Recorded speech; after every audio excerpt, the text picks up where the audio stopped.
This episode of the LCTV News is brought to you by Encompass Health, North Shore Community College, Leo Inc., Brotherhood Credit Union, and Daoulas Brothers Construction. Good morning and welcome to another episode of the LCTV News. I'm Danny Vittori, and we have a jam-packed episode for you this week, covering a whole collection of topics. The budget and state funding took center stage on headlines, while celebrations took the mic for videos. Featuring a special double lowdown, here is the news for Friday, June 14th, 2024.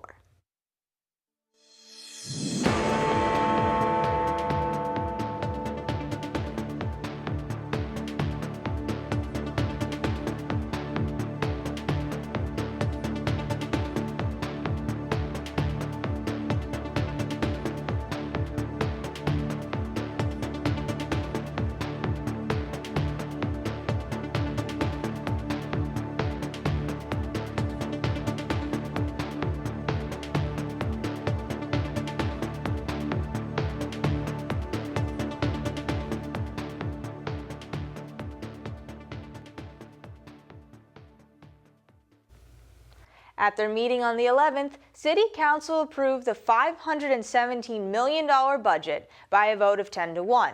The school district got the largest piece at $249 million. According to Mayor Nicholson, the city was not meeting the national school spending requirement several years ago, but that is no longer the case. The remainder of the money was spread across the remaining departments to make investments in a fiscally responsible way. Additionally, the council voted unanimously to approve the increase in salaries of city councilors and school committee members by $7,000. This increase will not take effect until after the next election and will be implemented over 2 fiscal years, beginning in fiscal year 2026. The goal of this increase is to encourage the next generation to run for office and remove barriers so people from any income level can run. For the school committee especially, as they have not received a raise since the 1980s. What is driving the increase in expenses? And a part of that is the increase in required school spending. And I want to be clear in saying that our school spending is absolutely money well spent. We have students who have great needs, and the number of students that we educate continues to grow. And absolutely, public education is one of the most important things that we do as a city. I also think it's important to highlight other ways that we're overcoming the limitations that we have in our operating budget. One way is grants, and the city is aggressive, and the departments we have are aggressive in trying to find those grants. Some examples this year is that the library was able to add security through their state library funds. The fire department was able to make some investments in fire prevention at Lynn Woods with a grant that they received from the state. In this same meeting, the council also approved a bond order allowing the city to purchase the Eastern Bank building at 95 Market Street for $12 million. Also with a vote of 10-1, Ward 1 Councilor Pete Meany was the sole opposer in both votes. The intent is to use the building for administrative offices for the school, freeing up existing spaces. This could also help alleviate the issue of crowded classrooms in the city. And the annual debt service would be less than the current amount paid, moving from $700,000 to $600,000. Several community members spoke for and against the purchase of the building. We're spending a lot of money, especially with our school budget now. Purchasing this building, well, it's like, we're thinking outside the box. We're going to open up spaces, classroom, for our students, which is, as we all know, our schools are overcrowded. Our students deserve it, and not only do our students, but our teachers deserve more space for our children. Debt service on the bonds is going to be about $670,000. The savings on all the leases, the consolidation of the leases, is going to be $750,000. So we're going to be ahead of the game. I'm not in favor of this because I just learned that I guess there are going to be children in there. However, you've bought Century Bank, you're using part of the senior center, you're going to lose $400,000 in tax revenue, and then we got to pay back almost $700,000 for the bond. That's $1.1 million. I'd like to know how that money is going to be replaced. We heard about level funding for the budget. There's no money. I think that this is a poor use of our money. Tassels were turned and caps thrown in the air this past week was graduation time for Lynn high schools. Collectively, the schools graduated more than 1,000 students, the largest group being the 505 from English.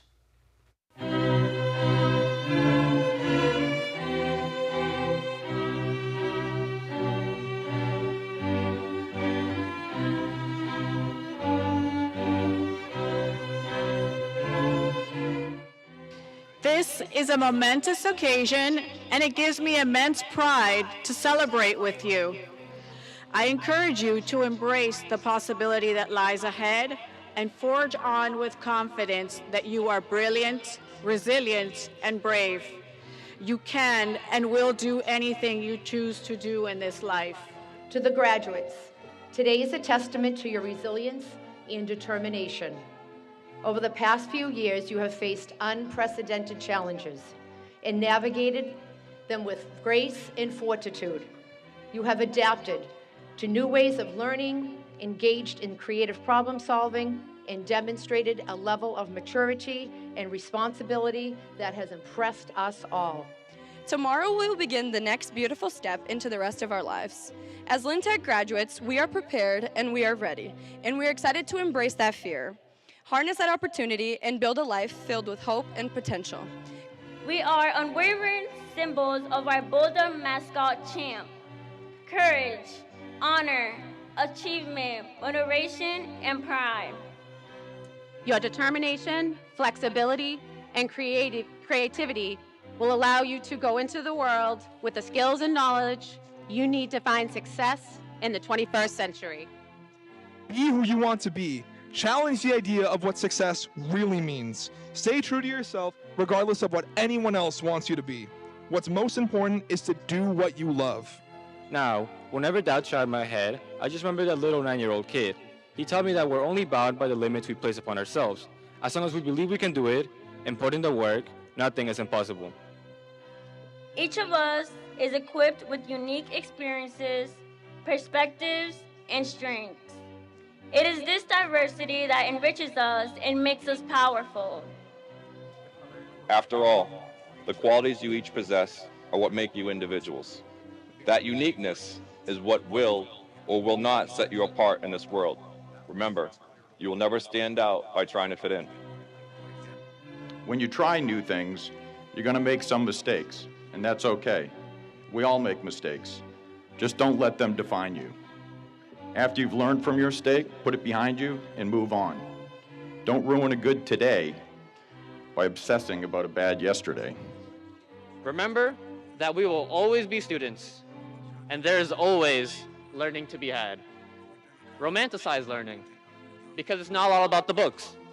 It's about what you take with you that will let you control your world.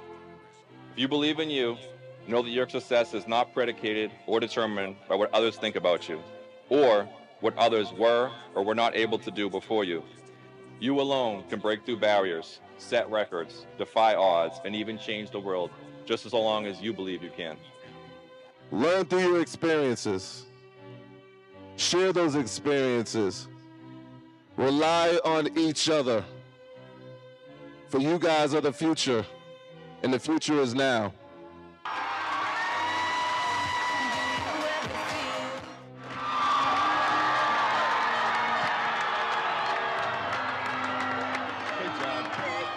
J. Warren Cassidy, who served as mayor of Lynn from 1970 to 72, died at the age of 93 this past week. Cassidy was a local. Born in Lynn in 1930, he graduated from Wakefield High School and Dartmouth College, where he also played catcher. He would go on to serve 22 years in the U.S. Marines, earning the rank of Commandant of the Marine Engineering Unit housed in Lynn. Winning the seat of mayor by 251 votes in 1970, he is remembered as having a business approach to running the city. described as a leader who brought good people into the governing body and left behind a legacy of service and progress. After retiring, he spent the remainder of his life in East Wakefield, New Hampshire, where he enjoyed time with his family. Friends of Lynn and Nahant Beach had a perfect day for a beach cleanup at Red Rock Park on the morning of the 8th. Volunteers showed up, and not just for the donuts. Fanning out to cover the Lynn side of Kings Beach, as well as the park, they came back with a collection of bags, plastic, and other trash.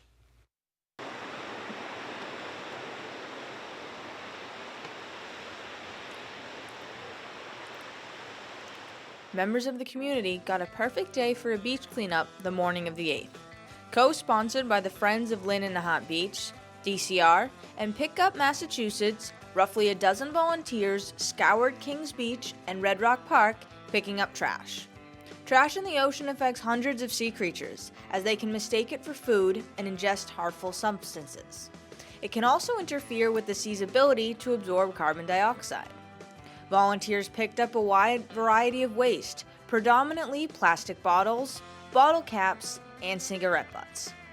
The city of Lynn and the town of Nahant are surrounded by coastline and are full of people, such as these volunteers, coming together to protect it. A picturesque day, DCR provided the buckets, trash bags, litter poles, and gloves used by volunteers before loading everything onto their cart to be disposed of safely. Additionally, passerbyers could learn more about FLNB, their mission, and even pick up a shirt. All in all, a successful morning of community service and aquatic protection. For LCTV News, I'm Danny Vittori.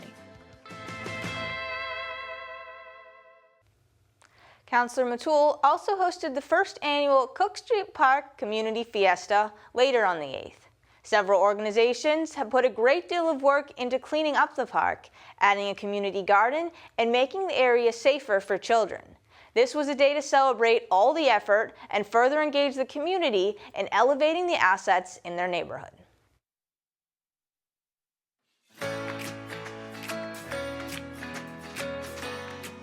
Hello, my name is Obed Matul. I'm the Ward 2 City Councilor. We are here at Cook Street Park celebrating our first community fiesta of Cook Street neighborhood. We are grateful for being here. We are super happy with the turnout. We had a huge turnout this morning. We had over 34 vendors who came out. We had food. We just had a canine dog show. We're also going to have basketball and soccer activities from 1 to 3 for all the kids to get everyone in the community involved. We want to bring more we want to create a safer neighborhood, a safer environment for our kids, our teenagers. So that's why we're bringing more traffic into this park. We're bringing more light to the park. So I want to thank my wife, my captains, my team, the Highlands Coalition, United Nations CDC. Thank you for everything, for all the work that we have put in together. And after today, we're going to start planning the second one. So thank you to all the city departments that supported us. Thank you for all the elected officials that supported us. And thank you to the community for coming out for us. This was done for you. This was done for our community. We're going to bring the community together and create safer neighborhoods. Muchas gracias a la comunidad por haber respondido a este evento. Es uno de los primeros eventos que se lleva a cabo en este parque, así que esperamos que puedan visitar este parque más seguido. La verdad que ha hecho un excelente trabajo también junto a los capitanes de los precintos y muchas gracias a todos ustedes que han respondido, a los que han venido a traer su información, a los que trajeron la comida, empanadas, Golden Monkey y todos los demás puestos que estuvieron. Muchas gracias. Esperamos poder contar con su presencia en una próxima oportunidad y que usted pueda venir más seguido a Cook Street Park. Y recuerde que puede hacer sus picnics y asimismo poder rentar una camita para poder sembrar sus propios vegetales. Que tenga un hermoso día. The Lynn Way Multimodal Corridor in Lynn has been selected as one of 14 projects to receive a Fair Share Award from the Healy-Driscoll administration. Announced in a press release on the 12th, a total of $13 million is being distributed, with Lynn the recipient of $6,750,000. This funding is generated by the Fair Share Amendment, and they are matching funds for projects and initiatives eligible for federal discretionary grants through the Mass Department of Transportation. Fair Share Awards were granted to communities who have shown that they put infrastructure funding to good use, tackling their unique needs while also improving life for their residents. Fair Share funds a wide range of projects, including repair of local roads and bridge construction and restoration. In celebration of their culture, a Khmer identity presentation and luncheon was held at City Hall on the 10th. Lynn is one of the largest Cambodian populations in the state, and many of them were gathered to share artifacts and stories about growing up Cambodian and what their Khmer identity means to them.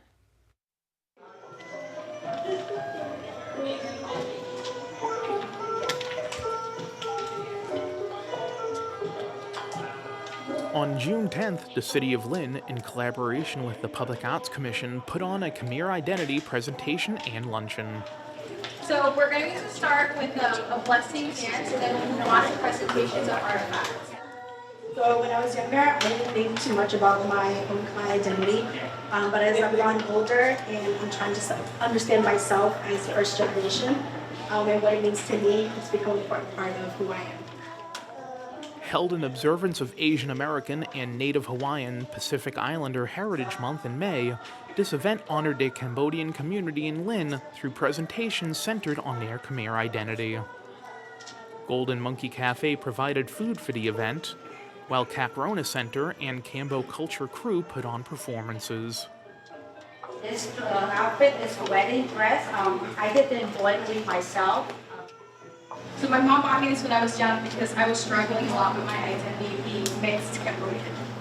So we have these decorated in our homes just to remind us of our culture and the beauty of being Cambodian. Community members shared artifacts such as wedding dresses, pictures, and religious artifacts, along with stories to share and celebrate the richness of the Cambodian community. For LCTV News, I'm Riley.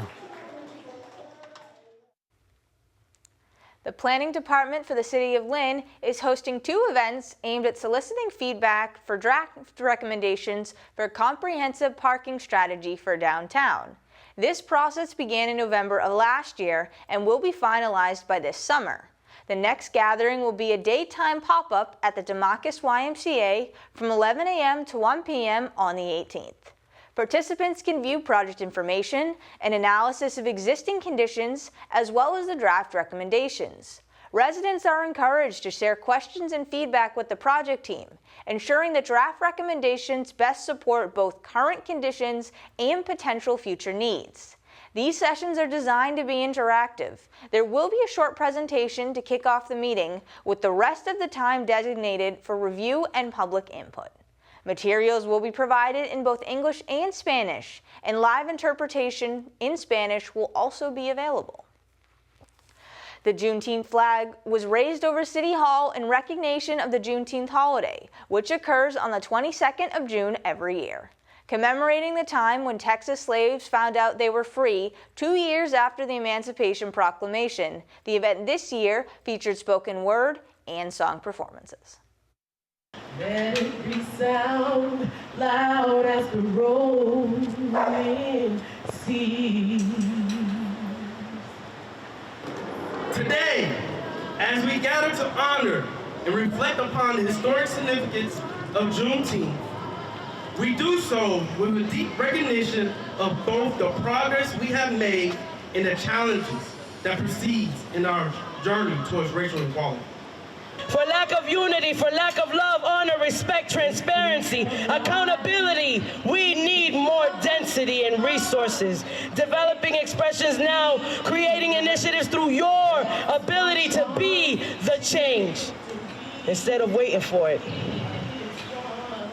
This delay in justice, where the government responds to former slaves for the sake of unity, reminds us that freedom and equality has never come easy for Black American community. It is and has been a struggle painted across a vast canvas of our history, marked by the sweat and tears of those who fought tirelessly so they can stand here today. You know how much it hurts to be fully aware that we are anchored in the mundane and the monotonous, flying high in the dream of what could become of us. if that forsaken change that has been on its way for too long finally got here. It is imperative that we do not forget the lessons of 1877 and remain vigilant to maintain the progress of the civil rights movement. May we forever stand true to our God and true to our native land. For the second year in a row, members of Lynn Kayak and Sail built 2 rowboats and presented them to veterans at a launch event on the 12th. Students from Lynn English High School worked with the Brickyard to build these boats from scratch before giving them a test run on the water.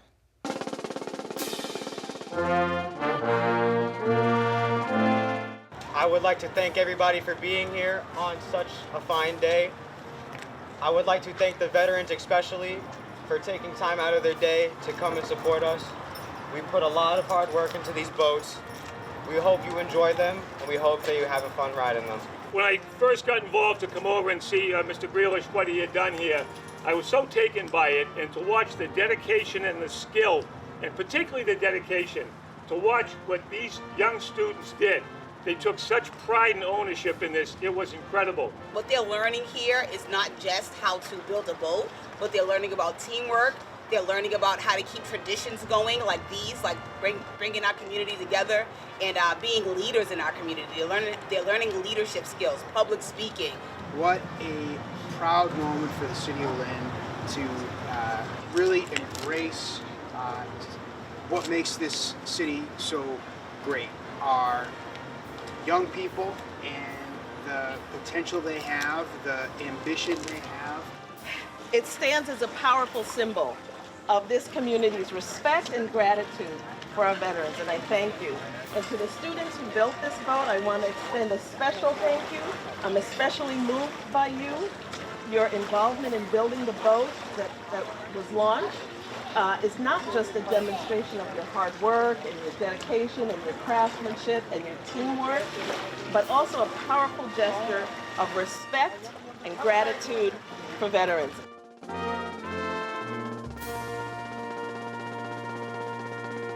At the One, the sports update.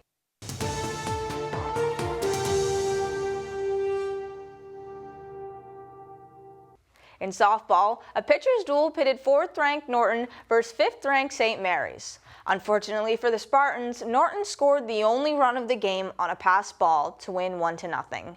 The Spartans finished the year at 16-5. On the boys' side, St. Mary's is looking to add to their already impressive collection of championships. The second-seeded baseball team shut out number 7 North Middlesex 5-0 and 6th-ranked Tancoquidee Regional 1-0 to advance to the state championship.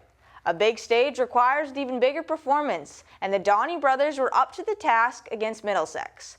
Josh Donnie started the game 1-2-3 en route to a 10-strikeout, 1-hit shutout win, while Kyle Donnie took care of business on offense, going 2 for 3, including a 2 RBI knock with 2 outs to give St. Mary's the early 4-0 advantage. Against Tancoquidee, it was all about defense. In the third, the opponents did get a player on base with a single before their leadoff hit a shot to deep center field. But a perfect 8-6-2 relay got the ball to catcher Kyle Donnie with plenty of time to tag out the runner. Despite struggling in his last outing, pitcher Jake Zimmerman had full confidence in his team's defense and threw a 6-strikeout, 5-inning performance for the win.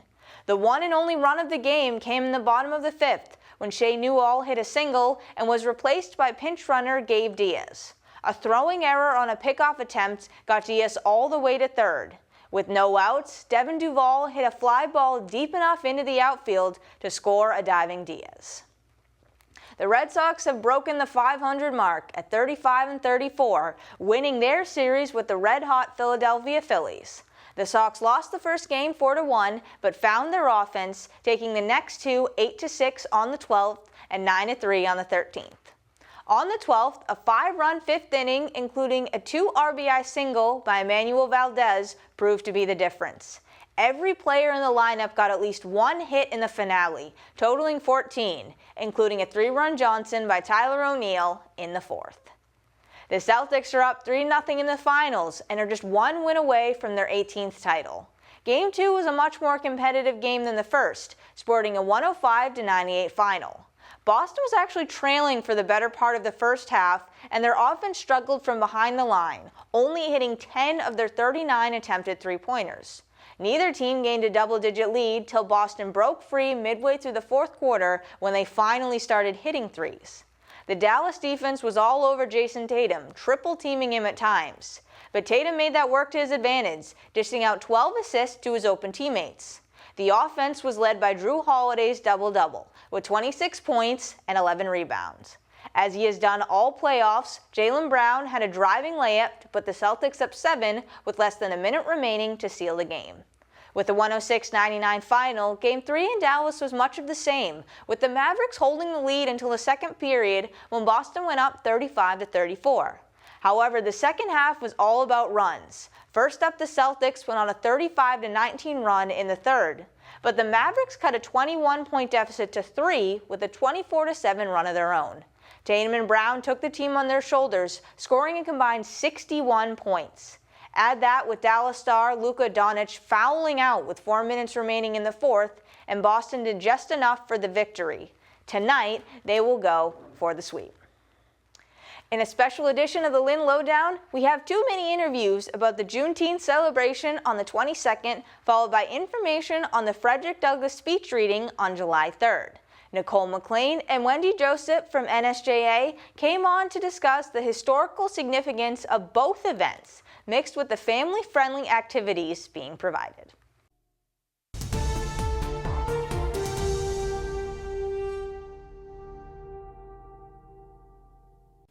Hello and welcome back to the Lynn Lowdown. I'm Danny Vittori, and today we're here to talk about the Juneteenth celebration with the North Shore Juneteenth Association President, Nicole McLean. Thanks for joining us today. Hello, Danny, once again. Thanks for having me on. Yeah. Nice to see you. You too. You're becoming a regular. This is fun. Here I am. So, yeah. So the celebration this year, can you tell a little bit about the when and where of it all? Yeah, so we are going to be having our celebration in that little corner where the Lynn Museum is and also the Frederick Douglass Park. It will be outside, that is the hope, because in the last 2 years it had to be brought inside because of rain. So we're hoping that we will have it outside, so the Frederick Douglass Park will be activated and the lawn at the Lynn Museum will be activated, as well as the foyer that they have there before you go inside the museum. We will also have some vendors inside of the museum and a cool archiving workshop that someone from Northeastern, Victoria Day and Cabria Baumgartner, who is a historian on the North Shore. They're providing us a workshop where people can learn how to keep their sentimental items like pictures stored properly, any kinds of letters that you might have from your family or friends that you want to keep and store them properly. So they're going to give a workshop on how to secure your memories and your stories from historical archives that you might have in your home. So I think that's really awesome. That is cool. I could use that. Right. Come on to the workshop. It's going to start at 2:30 during the Juneteenth celebration, which is June 22nd, from 11 a.m. to 3 p.m. And can you talk a little bit about the significance of the history of the event? Oh, absolutely. So the Juneteenth holiday commemorates the ending of slavery in the United States for Black Americans. So the Emancipation Proclamation was signed in 1863, and then in Galveston, Texas, the word didn't reach them until 1865. And there was also enslavers that were moving deeper south to escape the reach of the information. So they didn't want to let their enslaved people go. They knew of the 1863 signing of the document, but in order to keep their people enslaved a little bit longer, they kept on moving deeper south where the information hadn't been received yet. So by the time that information got to Galveston, Texas, there was 250,000 enslaved Black Americans in that town who heard of their freedom 2 years after that proclamation was signed. So that's why the celebration of Juneteenth is so important, because it's not just Galveston, Texas that was informed, but also those enslaved that were being moved deeper and deeper south. So people from enslaved Black Americans from all over the United States basically celebrate this holiday because, we're not free until everyone is free. So, yeah, so that's when they heard of their freedom. And even that day, everybody wasn't able to exercise that freedom because they were like ridiculed and punished and all of that, because they were trying to exercise their freedom. So the first Juneteenth celebration didn't happen until 1867. So yeah, it's a very important holiday. And the community as a whole, what do you hope that they take away from this event? You hope they learn? Yeah, I hope they're able to see some positive images of Black American culture, because I know there's a lot of stereotypical images out there about who Black Americans are and what Black Americans represent. So I'm hoping that they go away knowing that, Black Americans have contributed positively to the American culture, and that they have some fun. They eat some soul food. We got soul food that's going to be there that we're giving out for free. First come, first serve on the soul food. It might not stay around, so if you come late, you might not get the soul food, but it will be, we'll start passing that out at noontime. So you'll have a little bit of collard greens, some baked macaroni and cheese, and that's being provided by A Taste of May. We purchased his catering services, Brandon Bing. He is also a Lynn native, so he's going to be doing the food for us. And then we're going to have some song, some dance, some poetry. It's going to be a very good, hopefully lively. We have a DJ as well playing music, so it's going to be a lively event. You just answered my next question about entertainment, but you're already on it. You knew what I was going to say. We have some dancers from Boston Afrobeats. They're going to be coming down. We have singing from One of a Kind. They do covers of R&B music. They're going to be there. We have Michelle La Poetica. She's going to be providing some spoken word. So it's going to be a great event. Yeah. Well, it all sounds awesome and very cool. And this is a quick interview today, but thank you for coming on to talk about it. All right, and thank you so much for having me. Of course, anytime. And once again, I'm Danny Vittori. This has been the Lynn Lowdown, and we'll see you next time with more guests.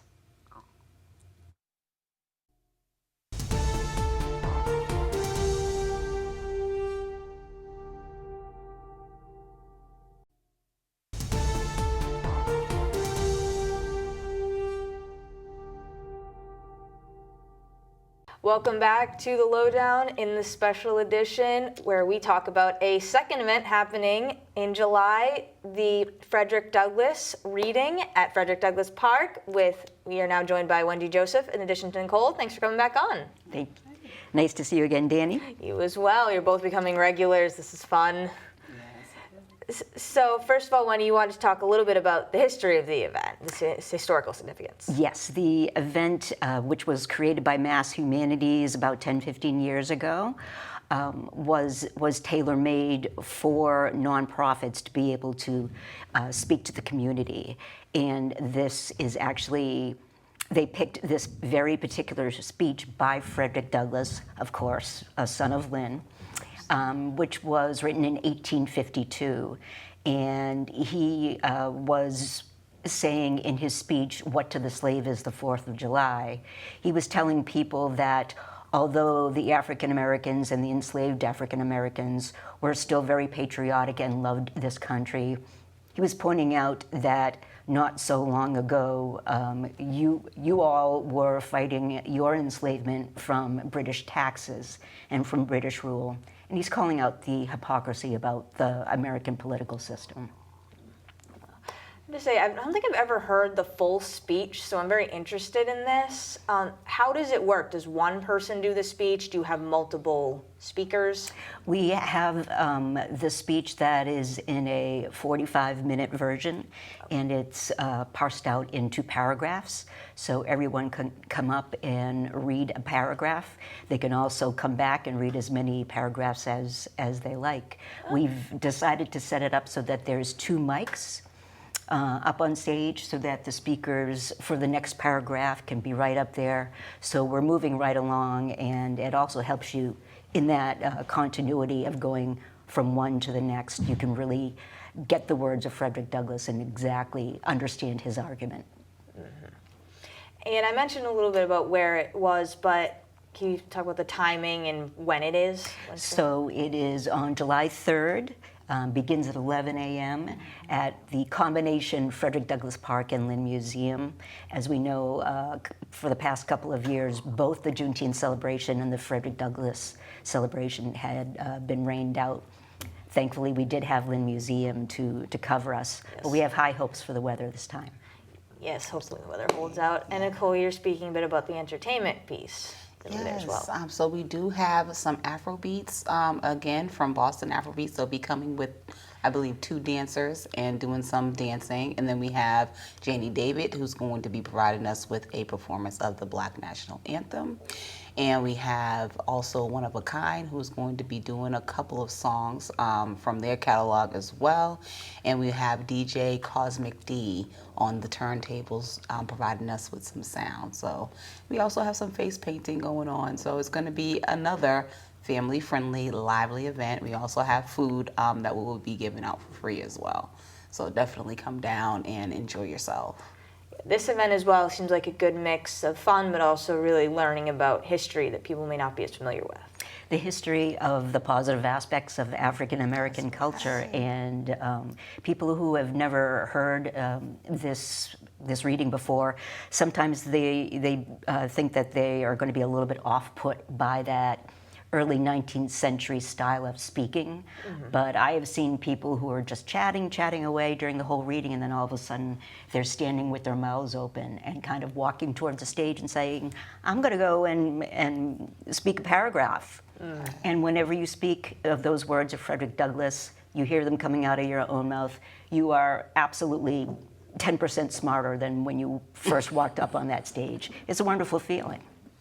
And I want to invite people to register to read, because we have this year set up a Google Doc where you can go online and register to be a reader for the event. So there's how many paragraphs? There's 45. So 45 paragraphs altogether. You can, like Wendy said, read as many as you want, but we would love to know a little bit ahead of time who is interested in being a reader. So if you want to go on our website and sign up to read, that would be great. Good. Gives you a little heads up warning too to see who might be a walk-on and who's going to be more prepared for it, right? Right, absolutely. Increase the continuity of it. And before I wrap up in a moment, was there anything else either of you wanted to mention about the event? It's a long-running event. This is the second nonprofit that has taken over this event, and through North Shore Juneteenth Association, we're able to get much more people involved. So we're so happy to continue this tradition. Yeah, and it's free to the community, so please, please show up. 11 a.m. July 3rd at Frederick Douglass Park and at Lynn Museum. Well, thank you both for coming on to talk about these events and really doing the combined interview to really give people a scope of what's happening in the community. Thank you. Thank you so much for having us. Of course. Thank you again. And if you're interested, come check out these free events. And once again, I'm Danny Vittori. This is the Lynn Lowdown, and we'll see you next week with more guests.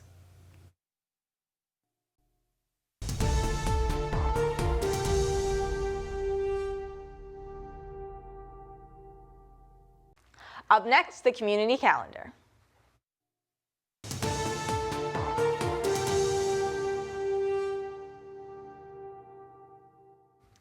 Next weekend, the 22nd, is full of exciting events, beginning with the Spring Farmers Market at 20 Exchange Street, put on by the Food Project. Running from 11 a.m. to 3 p.m., the entrance is up the ramp on the right side of the building. The market accepts cash, card, and SNAP/HIP as forms of payment.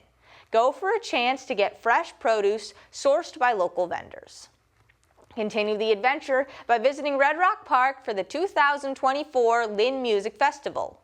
Put on by the Lynn Music Foundation, this inaugural event celebrates the musical diversity and local talent in the city. With a major focus on local talent, performers will range from hip-hop to jazz to rock and goes from 2 to 8 p.m. The following Monday will kick off the main week of Pride events by United Lynn Pride.